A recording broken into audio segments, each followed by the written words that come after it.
Alors, on a un domaine de Beaumont à Bernay, Jérôme Cruz. Euh, le temps a été mauvais à Genève.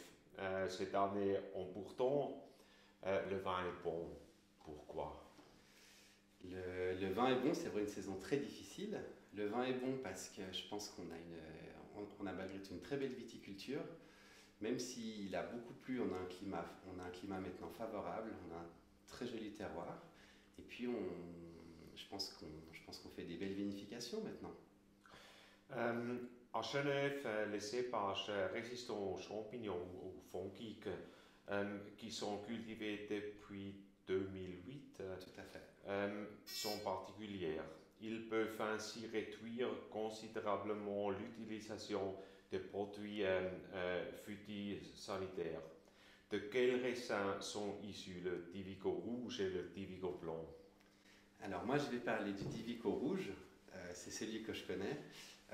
Donc c'est le Divico, c'est un croisement entre le Gamaret et le cépage Bronner.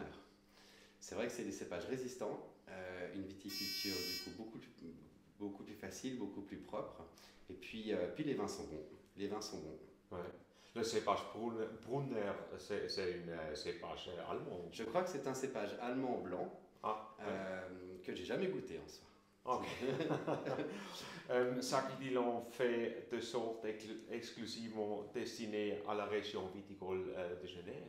Alors c'est pas destiné à la région viticole de Genève, mais on a été les premiers à prendre avant tout le risque de plantation.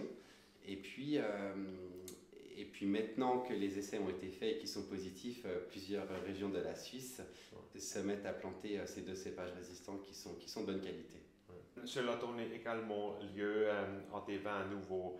Quelles sont leurs caractéristiques? Alors leurs caractéristiques, ils sont tous quand même assez puissants parce qu'en cherchant la résistance, on arrive forcément sur des cépages un peu plus puissants. Euh, c'est des raisins qui sont sur les vins rouges qui ont une couleur très très rouge. Euh, et puis les fruits sont vite assez confits, très gourmands. Et c'est des vins qui sont plutôt fruités et mastaniques, surtout mastaniques importantes. Ok. La Champagne avec ses airs supérieurs, ça m'agace vraiment.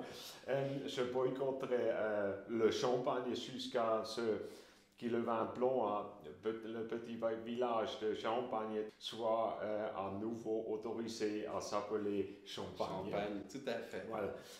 Il faudrait pour cela une mère royaume avec sa marmite en fer.